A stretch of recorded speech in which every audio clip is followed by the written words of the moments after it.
오늘은 주님의 오심을 기다리는 대림절 두 번째 주일입니다. 그래서 지난주 소망의 초, 오늘은 평화의 촛불을 밝혔습니다. 여러분, 평화는 어떻게 임할까요?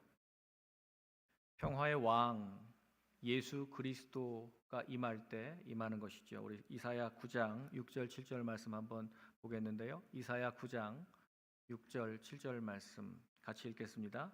이는 한 아기가 우리에게 낳고 한 아들을 우리에게 주신 바 되었는데 그의 어깨에는 정사를 메었고 그의 이름은 기묘자라 모사라 전능하신 하나님이라 영존하시는 아버지라 평강의 왕이라 할 것임이라. 그 정사와 평강의 더함이 무궁하며 또 다윗의 왕좌와 그의 나라에 군림하여 그 나라를 굳게 세우고 지금 이후로 영원히 정의와 공의로 그것을 보존하실 것이라. 만군의 여호와의 열심히 이를 이루시리라. 아멘. 이사야가 예수님이 오시기 전 600여 년 전에 이미 예수님의 오심을 예언하였습니다. 여기에 있는 말씀들은 한 아기, 한 아들, 예수 그리스도를 말씀하는 것이죠. 그런데 그분은 어깨에 정사를 메었다. 그분이 우리를 다스리시는 왕이시라는 것이죠. 그 이름은 기묘자, 모사, 전능하신 하나님. 그분이 하나님이십니다. 그리고 그분은 아버지십니다. 영존하시는 아버지, 평강의 왕이십니다. 그의 나라가 임할 때 우리에게 평화가 오는 것이죠. 그래서 이 평강의 왕으로 오시는 예수 그리스도의 오심을 예비하기 위해서 하나님은 전령을 미리 보내셨습니다. 그는 침례자 요한입니다. 광야에서 준비시켜서 이제 예수 그리스도가 세상에 오실 길을 닫고 세상이 그를 만날 수 있도록 소개합니다. 오늘 1절 말씀을 한번 보겠습니다. 마태복음 3장 1절에 보면 침례자 요한이 예수 그리스도를 세상에 소개하는데 그 세팅이 배경이 어디입니까? 광야입니다. 유대 광야. 광야가 중요합니다. 평화를 위해서 우리가 들어야 할 메시지는 광야에서 들려왔습니다. 그것은 이스라엘이 이집트에서 출애굽한 다음에 40년 동안 광야를 거치게 하신 것과 관련이 있습니다. 광야를 거쳐 세상을 나와서 광야를 통과하면서 이제 요단강을 건넜을 때 그들에게 약속을 이루게 하신 것이죠. 마찬가지로 침례자 요한은 이스라엘이 혈통적으로는 아브라함의 자손이라고 자랑할지 모르나 그들도 다시 광야로 나와야 된다라고 초대하고 있는 것입니다. 그 광야는 요단강이 있는 유대 광야입니다. 요단강을 다시 그들이 통과해야 된다라고 하는 이 소식을 전하기 위한 것이죠. 요단강을 다시 통과해서 다시 재입성해야 된다. 그래서 그 뉴 엑소더스죠. 그 출애굽 때에 그 구원의 모습을 다시 재현해야 된다는 거예요. 지금의 모습으로는 안 된다는 거예요. 지금의 성전 제사나 이런 모습으로는 안 된다. 유대교는 끝났다라고 하는 것을 지금 침례자 요한이 선언하고 있는 것입니다. 그래서 2절 말씀 유명한 말씀이죠. 같이 읽겠습니다. 시작. 회개하라 천국이 가까이 왔느니라. 다시 한번 회개하라 천국이 가까이 왔느니라. 네. 너무나 분명한 메시지. 이것이 초대장이에요. 천국이 왔다는 겁니다. 분명 복음이죠. 그런데 받으려면 회개하라는 겁니다. 그래서 불편할 수 있다는 겁니다. 예수 그리스도께서 가져온 나라, 그 나라를 천국이라고 말합니다. 한번 천당과 천국 한번 띄워주시죠. 과거에 우리가 한국에 있을 때 많이 들었던 이 길거리 전도의 내용이에요. 피켓 또는 뭐 지하철 길거리, 예수 천당 불신지옥. 맞는 것 같은데 저는 그 들을 때마다 불편했어요. 성경에 없는 얘기를 한다. 여러분 성경에 천당이라는 말이 있습니까? 없어요. 천당은 없어요. 성경에. 예수님이 하신 말씀도 아니고 침례자 요한이 한 말도 아니에요. 천당이란 말은 없어요. 천당은요, 저기 하늘 천자에다가 집 당자예요. 큰 집. 그러니까 하늘에 있는 전당, 신들의 어떤 그 장소, 신들이 거하는 궁전. 이건 여러분 한국의 민속 종교나 아니면 불교의 극락이나 이런 어떤 장소적인 개념이에요. 착하게 산 사람이 죽어서 가는 좋은 곳, 그게 천당이에요. 그게 그냥 우리 한국 사람들에게 그냥 DNA로 가지고 있는 그 종교의 그 이해 가운데 저런 개념이 있어요. 그러다 보니까 자꾸 우리는 천당이라는 개념 때문에 영생을 장소로 생각해요. 내세 우리가 갈 어떤 곳이라고 생각합니다. 그런 면도 있지만 자꾸 우리를 장소로 축소시키는 경향이 있어요. 영생은 그런 게 아닙니다. 그러면 이 땅에서 현세에는 영생을 누리지 못한다는 말입니까? 그러면 왜 침례자 요한은 천국이 가까이 왔다라고 말합니까? 이미 왔다고요. 그들 앞에. 누구와 함께? 예수 그리스도가 천국의 주인이시니까요. 예수 그리스도가 오신 것이 천국이에요. 그런데 지금 우리는 천당이라고 하는 개념 때문에 잘 이해를 못하는 겁니다. 성경의 복음은 분명히 천국이 지금 여기에 왔다라고 말합니다. 천국은 헬라어로는 바실레이아 톤 우라논, 하늘들의 왕국 이런 뜻입니다. 그런데 이것은 마태복음의 독특한 어법이에요. 여러분 다른 공관복음에 보면 천국이라는 표현이 거의 안 나와요. 하늘나라라는 표현이 안 나옵니다. 어떻게 되어죠? 같은 내용이 하나님의 나라, 우리가 아까 찬양했던 것처럼 하나님의 나라, 바실레이아 투 데우, 하나님의 나라라고 말합니다. 그런데 마태복음은 왜 이것을 하늘나라, 천국이라고 말을 했을까요? 유대인들을 대상으로 쓴 이 마태복음은 유대인들의 어법을 갖고 있는 거예요. 하나님을 입에 담지를 못했어요. 그들은 야훼, 이 거룩한 네 글자 요드하바브하, 이 네 글자를 직접 말을 못해서 아도나이로 주라고 하는 말로 바꿔서 불렀단 말입니다. 그들의 어법상 지금 하나님이란 말을 쓰지를 못해서 하늘로 대치시킨 거예요. 그래서 하늘나라라는 말을 쓴 것이 지금 그것을 한자로 번역하니까 천국이 된 거지 천당은 아니에요. 장소 아니에요. 바실레아는 왕권, 왕국 이런 뜻입니다. 통치 이런 뜻이지 거기 무슨 장소적인 개념이 있지 않아요. 물론 왕권이 미치는 영역이 장소로 말하면 그게 나라는 맞습니다만은 왕권이 더 강하다. 영어 성경에는 그래서 킹덤이라는 말을 쓰는 겁니다. 그래서 나라보다는 왕국이 맞아요. 이 개념을 제가 몇 번 반복하지만 여러분들이 아직까지 이해를 잘 못하시는 분들이 계실 거예요. 왜냐하면 우리가 천당 그 장소 개념에 너무 우리 익숙하기 때문에 그런 것 같습니다.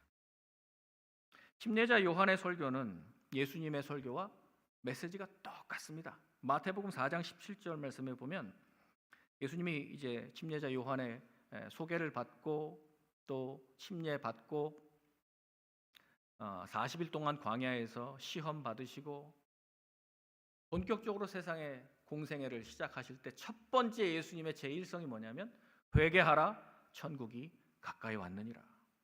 마태복음 4장 17절이에요. 오늘 마태복음 3장 2절 말씀과 똑같습니다. 토시 하나 틀리지 않습니다.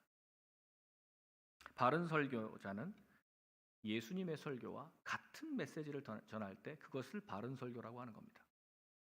다른 이야기를 하는 사람은 그건 설교가 아닙니다. 천국, 바실레이아 톤 우라논, 하늘들의 왕국, 이 하늘들의 왕권, 이것은 그 2000년 전에 예수님이 오셨을 그 당시에 팔레스타인을 지배하고 있었던 로마 제국, 그 로마 제국을 대치하는, 로마 제국에 대항하는 새로운 왕국을 말하는 것입니다. 그래서 이것이 초대장이에요. 당시 로마는 평화를 자랑했습니다. 팍스 로마나, 라틴어로 팍스 로마나라고 하죠.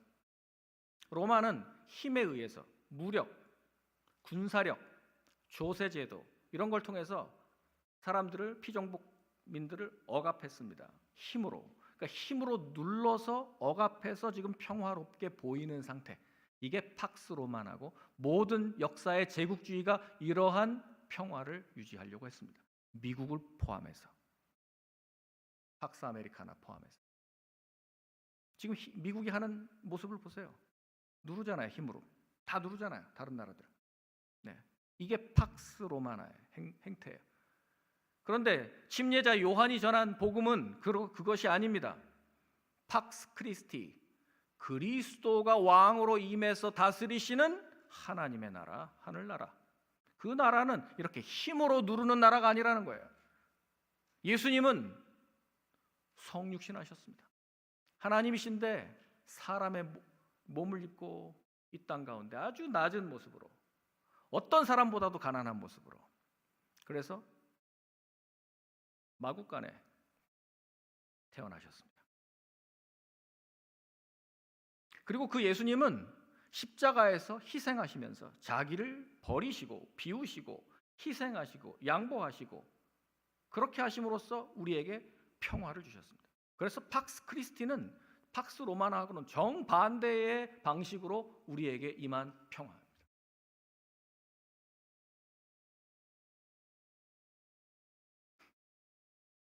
그러므로 이 천국, 하늘의 왕국을 맞이하려면 우리가 할 일은 단 하나, 회개하라입니다.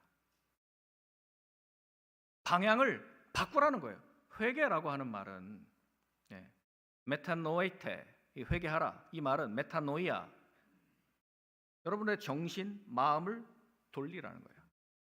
지금 내가 향하던 방향을 로마의 그 강압적인 힘, 그 권력, 종교 권력, 그 권력에 내가 향했던 내 마음, 내 방향을 어디로 바꾸라고요? 하나님께로 돌아오라. 이게 회개예요. 회개를 우리가 뭐 보통 참회, confess 뭐 이런 얘기를 하지만 그건 그 가운데 일부예요. 죄를 뉘우치는 거 이 정도가 아닙니다. 뉘우치고 후회하는 정도가 아니에요. 그걸 회개라고 말하지는 않습니다. 내가 울었어. 죄 때문에 울었습니다. 날 애통해했습니다. 그거 회개 아닙니다. 그건 일부예요. 시작입니다. 그랬다면 완전히 돌이켜야죠. 하나님께로. 울었고 참회했고 내가 그렇게 기도했는데 여전히 그 상황에, 여전히 그 세상에 그대로 앉아 있으면 회개한 거 아니에요.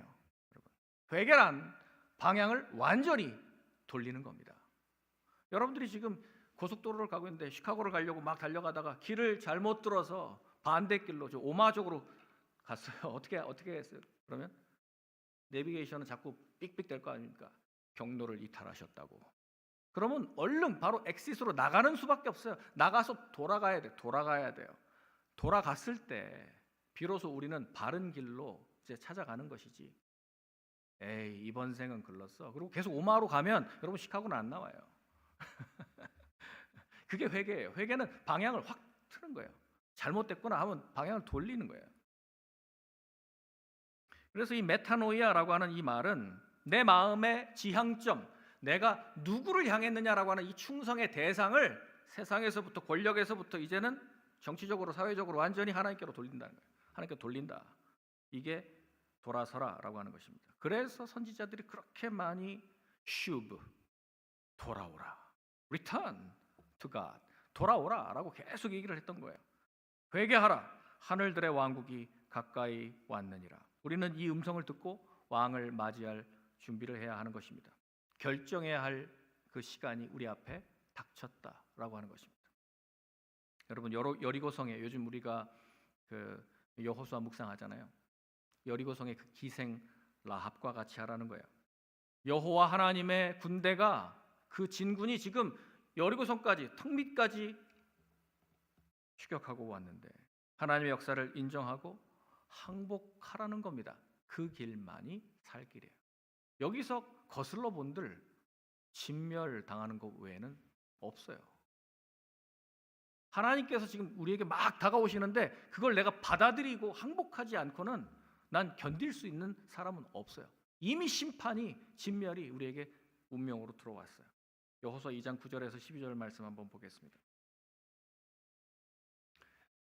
말하되 여호와께서 이 땅을 너희에게 주신 줄을 내가 아노라. 이건 라합의 고백입니다. 우리가 너희를 심히 두려워하고 이 땅 주민들이 다 너희 앞에서 간담이 녹나니 이는 너희가 애굽에서 나올 때에 여호와께서 너희 앞에서 홍해 물을 마르게 하신 일과 너희가 요단 저쪽에 있는 아모리 사람의 두 왕 시혼과 옥에게 행한 일 곧 그들을 전멸시킨 일을 우리가 들었음이니라. 여러분, 이런 하나님이 하시는 일을 들었다면 그러면 결정해야죠. 여기 가만히 있다가 나도 죽을 것인지 아니면 돌아설 것인지 전향할 것인지. 그래서 바짓가랑이라도 붙들고 나 좀 살려줘요. 내가 당신 편이 되겠습니다. 라고 해야죠. 이게 회개라는 거예요. 거기서 무슨 자존심, 거기서 무슨 애국심, 여러분 그렇게 따지시면 안 되죠. 우리가 듣자 곧 마음에 녹았고 너희로 말미암아 사람이 정신을 잃었나니 너희의 하나님 여호와는 위로는 하늘에서도 아래로는 땅에서도 하나님이시니라. 상천하지의 하나님이라고 하는 사실을 알았으면 그 하나님께 항복해야죠. 아까 우리 첫 번째 찬양이 뭐였어요? 천부여 의지 없어서 손 들고 옵니다. 항복이에요. 항복. 이게 회개예요. 하나님 저 항복합니다. 백기 듭니다. 저 무장 다 내려놨습니다. 저 좀 받아주세요. 이게 회개입니다.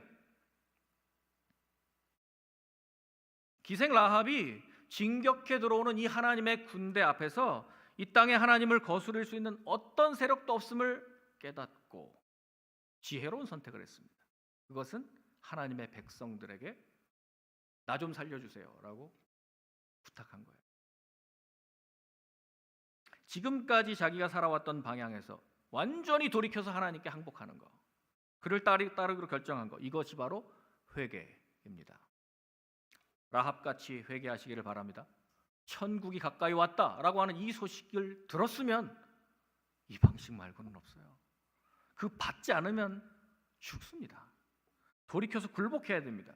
심판과 멸망의 칼이 나에게 다가오는데 그걸 어떻게 피하겠어요? 필사적으로 하나님께 항복하고 살 길을 찾으셔야 됩니다. 그것만이 구원의 방법입니다. 3절입니다. 그는 마태복음 3장 3절. 그는 선지자 이사야를 통하여 말씀하신 자라. 일러스되. 이 말씀은 이사야 40장 3절 말씀인데요. 광야에 외치는 자의 소리가 있어 이르되 너희는 주의 길을 준비하라. 그가 오실 길을 곧게 하라 하였느니라. 여러분, 이사야 40장 말씀을 지금 인용한 것인데요. 조금 달라요. 침례자 요한이 어떻게 바꿨는지 한번 볼까요? 외치는 자의 소리여 이르되 너희는 광야에서 여호와의 길을 예비하라. 아까 여호와의 길, 분명히 구약의 이사야는 여호와의 길을 예비하라고 했는데 그것을 마태복음 3장 3절은 주의 길을 준비하라. 그럼 주의 길을 준비하라는 건 예수님이 오실 길을 얘기하는 거 아니에요? 그럼 예수님이 누구라는 얘기입니까? 여호와. 예수님이 하나님이라는 사실이에요. 사막에서, 다시 이사야 40장 3절, 사막에서 우리 하나님의 대로를 평탄하게 하라. 하나님의 대로를 마태복음 3장 3절은 뭐라고 말합니까? 그가 오실 길을 곧게 하라. 그가 오실 길을 곧게 하라. 예수 그리스도를 하나님이라고 말씀하고 있어요. 이것이 마태의 신학이에요. 예수님은 하나님이십니다. 다시 이사야 40장 4절, 골짜기마다 도두어지며 산마다 언덕마다 낮아지며 고르지 아니한 곳이 평탄하게 되며 험한 곳이 평지가 될 것이요. 이것이 길을 평탄하게 한다. 하나님이 오실 길을 대로를 놓는다라고 하는 말입니다. 그래서 우리가 할 일, 회개라고 하는 것이 무엇이냐?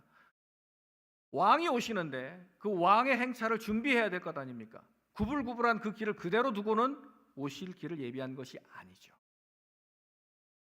평탄하게 하라. 광야에서 길을 예비하라라고 하는 이 말은요, 판누, 히브리어로 판누, 이 파나라고 하는 것도 똑같아요. 그쪽을 향하여 돌이키다라는 겁니다.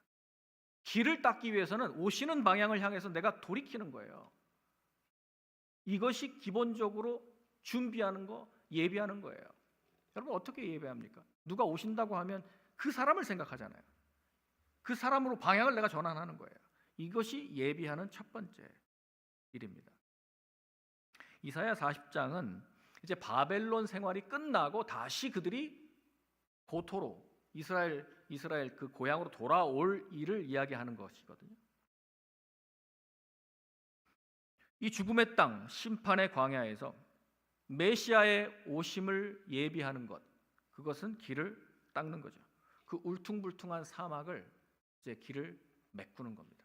높아진 것, 내가 하나님 오시는데 내가 교만한 모습, 산처럼 높아진 언덕처럼 높아진 것들은 깎아야 돼요. 의기소침해가지고 내가 푹 꺼져 있는 낮아진 것, 골짜기 같은 것들은 메워야 돼요. 그래서 길을 평탄하게 만드셔야 됩니다. 그래야 주의 오실 길을 우리가 예비하는 것이죠. 이것이 대림절에 우리가 평강의 왕을 기다리는 방법입니다. 요한의 등장은 바로 영적으로 마귀에게 포로 상태로 지금 사로잡혀 있는 그들에게 왕이 귀환하신다, 여호와 하나님께서 시온으로 돌아오신다라고 하는 이 메시지를 전하고 있는 거예요. 그래서 사람들이 궁금해했습니다. 바리새인 서기관들이 당신 누굽니까? 누군데 이런 말을 합니까? 그때 요한이 뭐라고 말하냐면 나는 광야에서 외치는 자의 소리. 네, 저요. 전 소리입니다. 여러분, 소리라고 하는 게 뭐예요? 눈에 보이나요? 안 보여요. 소리는 그냥 음파예요, 음파. 사운드 웨이브라고, 음파, 파장. 눈에 안 보여요. 여러분들이 지금 눈 감고 제 설교를 들어도 소리 들려요. 그러니까 나를 주목하지 말고 내가 전하는 이 소리로 전하는 이 메시지에 당신들을 주목하십시오 라고 말하고 있는 거예요. 그게 뭐예요? 회개하십시오, 주의 길을 예비하십시오 라고 말하고 있는 것입니다. 이것이 주님이 오실 길을 준비하는 자세입니다. 그러니까 자세는 침례자 요한처럼 소리와 같이 그렇게 낮아져야 됩니다. 나는 온데간데 없어도 됩니다. 나는 사라져도 됩니다. 예수 그리스도만 보이게 하면 됩니다. 그것이 오실 길을 예비하는 거예요. 4절 말씀 보면 이 요한은 그 복식이 특이한데요. 낙타털 옷을 입고 허리에 가죽띠를 띠고 음식은 메뚜기와 석청을 먹었다. 우리는 특이한 걸 드셨네, 우린 이렇게 하고 말지만 구약을 아는 사람들은 바로 이분이 누구라는 걸 알 수 있어요. 어째 복식이 그분이랑 비슷하다. 열왕기하에 나오는 엘리야입니다. 엘리야 열왕기 1장 8절에 보면 엘리야가 정확하게 낙타털 옷을 입고 허리에 가죽띠를 띠고 이렇게 살았어요. 그리고 이분이 엘리야가 그 당시 아합과 이세벨에게 경고의 메시지를 선포하시다가 핍박을 많이 받았죠. 똑같아요. 침례자 요한도 엘리야처럼 복식만 엘리야가 아니라 실제로 엘리야처럼 헤롯 안티파스, 헤로디아의 그 간음을 지적하다가 결국에 침례자 요한도 수감되고 참수당합니다. 그는 엘리야였어요. 여러분, 말라기 4장 5절에 분명히 예수님 오시기 전에 여호와의 크고 두려운 날이 이르기 전에 내가 선지자 엘리야를 너희에게 보내리니 말씀하셨어요. 400년 전에 예언했습니다. 그분이 누구라고요? 예수님도 증거하셨어요. 오리라 한 엘리야가 이미 왔도다. 누구예요? 침례자 요한. 요한은 엘리야로 다시 왔어요. 주님이 오실 길을 예비한 곳은 왕궁이 있는 수도가 아니었습니다. 성전이 있는 예루살렘이 아니었습니다.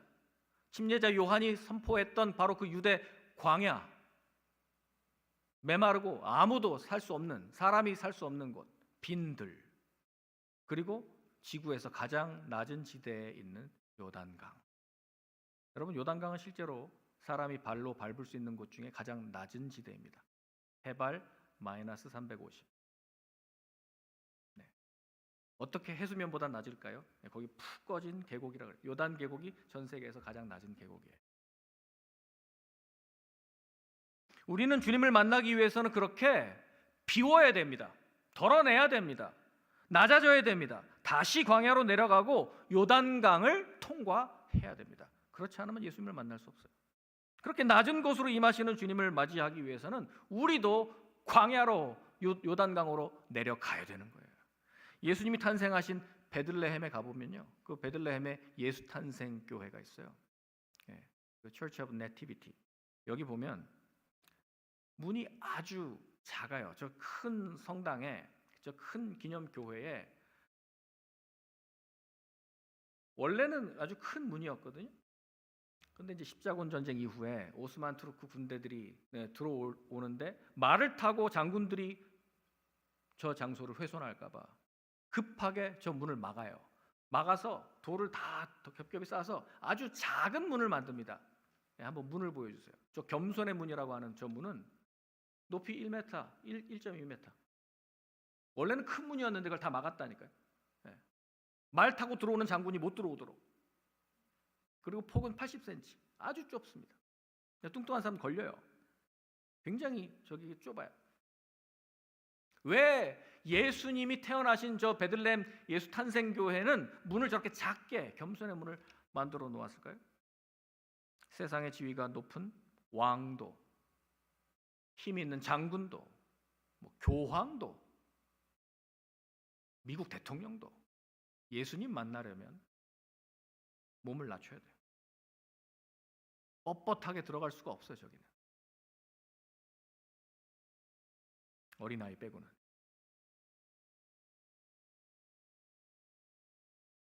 아주 좁은 문이에요. 그래서 교만이나 세상의 자랑 같은 자기 짐을 다 짊어지고 들어갈 수는 없어요. 벗어야 돼요. 벗어야 돼요. 그 뚱뚱하게 입은 것들, 고추장스러웠던 것들 다 벗어야 돼요. 안 그러면 못 들어가요. 저기.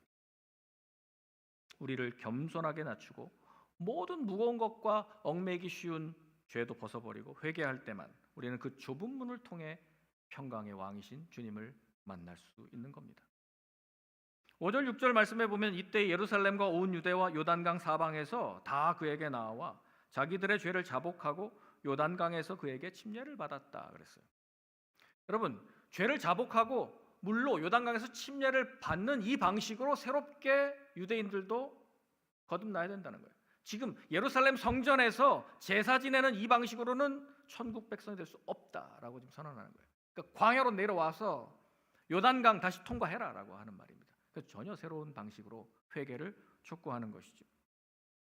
종교적인 관습, 아브라함의 자손이라는 혈통 이거 가지고 충분하지 않다는 거예요.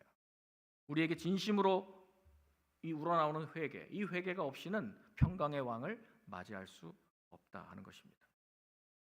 7절 말씀을 보시기 바랍니다. 7절 요한이 많은 바리새인들과 사두개인들이 침례 베푸는 대로 오는 것을 보고 동기가 불손해요. 그들을 보면서 이렇게 말합니다. 독사의 자식들아, 누가 너희를 가르쳐 임박한 진노를 피하라 하더냐. 이 독사의 새끼들아 라고 하는 이 말은 그냥 독설이 아닙니다. 욕이 아니에요. 단순한 욕이 아니고 창세기 3장 바로 15절에 있는 바로 그 태초의 뱀, 마귀가 사람들을 속여서 결국 죄에 빠지게 했는데 그 사탄의 자식들이라는 거예요. 임박한 진노를 피하려고 지금 이 침례받는 척 하려고 왔느냐? 너희들이 아브라함의 혈통 자랑하고 할례 받았다고 자랑하고 침례라고 하는 이런 종교적인 의식 한다고 해서 속지 않는다 하나님. 그게 중요한 것이 아니라 진정으로 회개해야 된다는 거예요. 그래서 독사의 자식들아라고 책망한 것입니다. 바리새인들과 서기관들은 실제로 광야에서 요한이 소개한 예수님을 보고 그때부터 예수님을 어떻게 제거할까, 어떻게 죽일까. 그래서 그들은 독사의 자식들이었습니다. 8절입니다. 그러므로 회개에 합당한 열매를 맺고 속으로 아브라함이 우리 조상이라고 생각하지 말라. 내가 너희에게 이르노니 하나님이 능히 이 돌들로도 아브라함의 자손이 되게 하시리라. 지금 침례자 요한은 말장난하고 계세요. 언어 유희. 돌이 뭐냐면 히브리어로 에벤 에셀 들어보셨죠? 도움의 돌, 에벤입니다. 돌이. 그리고 아들은요, 벤입니다. 벤. 하나님께서 원하시면 에벤 가지고도 벤 만들 수 있어라고 말하는 거예요. 지금 이건 정확히 보면 복수니까 이 아바님, 이 돌들로도 바님 자손을 만들 수 있어라는 말입니다. 너희들이 그렇게 돌 죽은 것 같다고 생각하는 그 이방인들도 회개하면 그들도 아브라함의 자손 만들 수 있어라는 것입니다. 여러분, 선교는 돌들을 아브라함의 자손으로 만드는 것입니다. 선교는. 그래서 우리가 지금 아브라함의 자손이 된 줄 믿습니다. 여러분, 이것이 놀라운 신비입니다. 선민의식에 쩔어서 자기들은 혈통적으로 아브라함의 자손이라고 생각하니까 당연히 우리는 천국 백성이야 라고 믿었던 그 유대인들. 그런데 아브라함의 믿음, 이신칭의 믿음으로써 의롭다함을 받는 이 사람들이 아브라함의 자손이 된다라고 지금 말하고 있는 것이죠. 새로운 시대가 왔다는 거예요. 새로운 시대.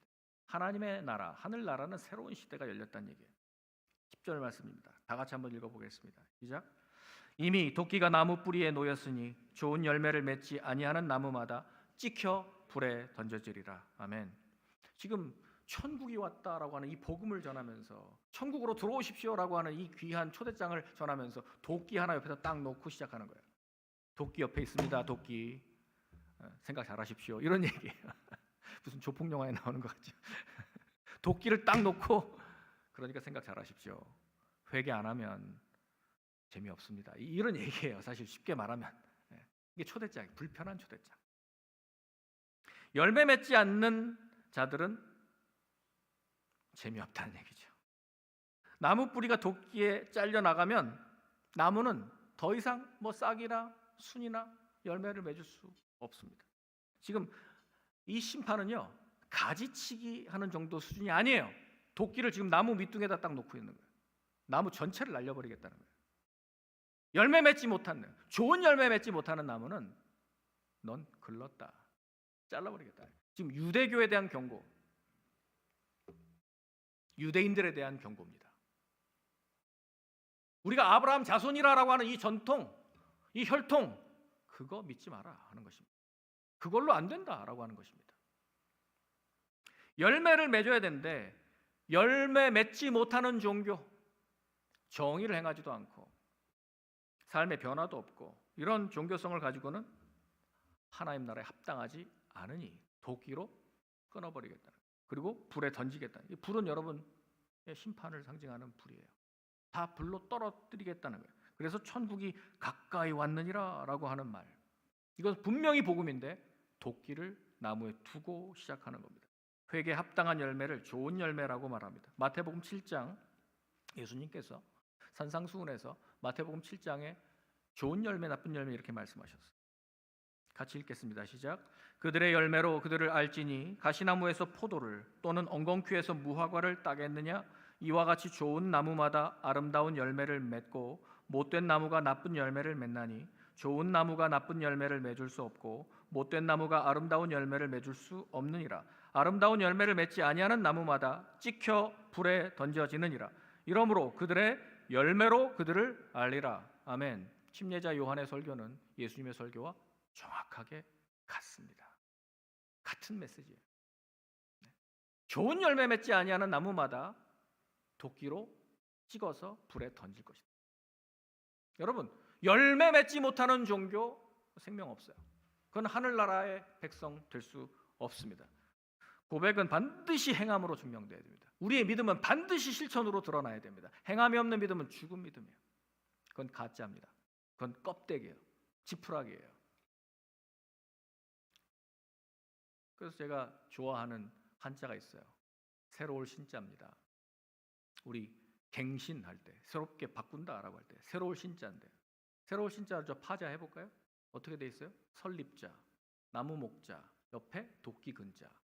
예, 나무가 서 있는데 그 옆에 도끼를 딱 세우고 있어요. 이게 지금 정확하게 3장 10절 말씀 아닙니까? 나무 밑에 도끼 딱 갖고 있잖아요. 열매 맺지 않은 나무 도끼로 끊어내야 새로운 게 된다는 거예요. 끊어내야. 왜 종교개혁 했는지 아십니까?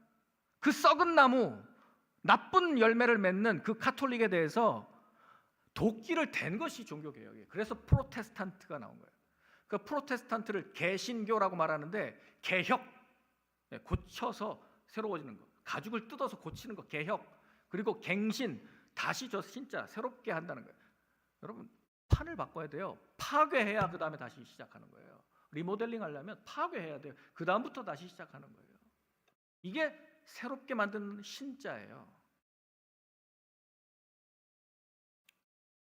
그래서 개혁된 교회는 항상 개혁되어야 합니다. 라틴어 한번 보여주세요. 이게 유명한 종교개혁의 모토라고 그랬죠. 에클레시아 레포르마타, 개혁된 교회는 셈페르 레포르만다, 항상 개혁되어야 한다. 우리가 개혁교회임을 믿습니까? 우리가 개혁된 교회임을 믿습니까? 그렇다면 항상 개혁돼야 돼요. 안주하면 그건 개혁교회가 아니에요. 또 새로워지려면 또 도끼로 끊어내고 또 끊어내고 계속 우리는 변화돼야 됩니다. 그것이 합당한 열매를 맺기 위한 회개입니다. 그렇지 않고서는 평강의 왕을 맞이할 수가 없습니다. 로마서 12장 2절 말씀입니다. 너희는 이 세대를 본받지 말고 오직 어떻게 하라고요? 마음을 새롭게 함으로, 도끼로 끊어내고 새롭게 함으로 변화를 받아 하나님의 선하시고 기뻐하시고 온전하신 뜻이 무엇인지 분별하라. 여러분, 이것이 회개입니다. 11절, 오실 그분은 어떤 사역을 하십니까? 침례자 요한은 물로 침례를 베풀지만, 그러니까 씻고 정결케 하는 정도지만, 내 뒤에 오시는 분은 나보다 훨씬 더 크신 분인데, 내가 비교조차 할 수 없는 위대하신 분인데, 내가 신을 들기도 감당하지 못한다. 여러분, 그 중동에서는요, 신발을 가장 지저분한 것으로 생각해요. 신발을 가장 지저분한, 정말 뭐 포장도 안 돼 있고 먼지가 많은 땅이라서 그런지 신발을 가장 더러운 것으로 생각해서. 그럼 한번 그거 보셨습니까? 어떤 그 기자회견장에서 기자가 뭐 엄한 소리를 하니까 신발 구두를 던졌어요. 구두를 던지는 거, 이게 중동에서는 엄청난 사건이에요. 제일 모욕적인 사건이에요. 상대방 발 앞에 상대방이 있는데 발을 꼬았을 때 발바닥이 보이면 그건 무례한 겁니다.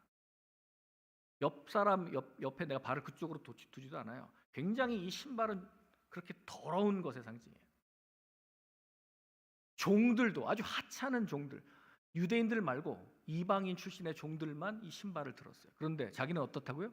나는 그분의 신발조차 들 수가 없을 정도로 나는 비교조차 안 되는 사람이야. 나는 그냥 소리야, 소리라고 말한 사람. 이게 침례자 요한의 자세예요. 나는 물로 침례를 베풀지만 그분은, 내 뒤에 오시는 그분은 성령과 불로 세례를 베푸시는 분입니다. 그분은 우리를 전부 다 불태워서 새롭게 정화시키시는, 불로 새롭게 하시는 분입니다. 여러분, 불로 정화된다는 건요, 여러분 쇳덩어리를 한번 물에다가 아무리 닦아보세요. 뭐 좀 깨끗해지기는 하겠지만 그 여전히 차갑고 날카로운 그 쇠의 성질은 변하지 않아요. 그런데 불에다 한번 녹여보세요. 어떻게 됩니까? 형태가 변하고 성질이 바뀌어요. 이것이 예수님이 주시는 성령 불세례의 특징입니다. 그래서 여러분, 물 침례와 성령 침례는 근본적으로 다른 문제예요. 예수님만이 우리에게 주실 수 있는 연단하는 불입니다. 12절 말씀 보십시오. 손에 키를 들고 자기의 타작마당을 정하게 하사 알곡은 모아 곳간에 들이고 쭉정이는 꺼지지 않는 불에 태우시리라. 마지막 심판날에 키를 들고 이렇게 타작마당에서 키질을 한다는 거예요. 도리깨질을 한다는 거예요. 종말론적인 심판을 말하는 것이죠. 이 키를 자꾸 이렇게 여러분 키질을 해보세요. 그러면 알곡, 그 안에 곡식이 꽉 찬 알곡들은 무거우니까 안으로 들어오지만 껍데기, 쭉정이 어떻게 돼요? 그 안에 차 있지 않은 쭉정이들은 다 날아가 버리죠. 오직 바람에 나는 겨와 같도다. 교회 안에는 알곡도 있고 쭉정이도 있어요. 제가 그래서 굉장히 두려워요. 이 말씀이 들리는가? 우리 성도들에게 들리는가? 정말 이게 알곡 신자를 만들고 있는가? 아니면 여전히 듣기는 듣는데 이게 반응이 없는가? 행동하지 못하는가? 여러분, 쭉정이가 될까 봐 저는 두렵습니다. 마지막 날 주님께서 키질을 하시는데 알곡만 남습니다. 알곡은 곳간에, 쭉정이는 꺼지지 않는 불에. 주님이 오셔서 성령과 불로 우리를 정결하게 순금으로 만드시는데 꺼지지 않는 불에 쭉정이들은 다 타버리고 소멸됩니다. 하나님의 왕권을 들고 평화의 왕으로 오신 그리스도의 천국, 그 천국이 가까이 왔습니다. 그러므로 우리는 침례자 요한의 메시지를 듣습니다. 회개하십시오. 마음을 돌이키십시오. 주님께. 마음을 주님께로 완전히 돌이키셔야 됩니다. 새롭게 하십시오. 도끼가 나무 뿌리에 놓였습니다. 열매 맺지 못하는 것들은 잘라야 됩니다. 내 안에 있는 삶 중에 끊어내야 될 것들을 그대로 가지고 뭉개고 있으면서 우리는 평강의 왕을 맞이할 수 없습니다. 우리가 주의 오실 길을 곧게 만들고 높은 것 깎고 낮은 것 메워서 평탄한 그 왕의 대로를 만들 때 우리는 평강의 왕을 만날 수 있습니다. 기도하겠습니다.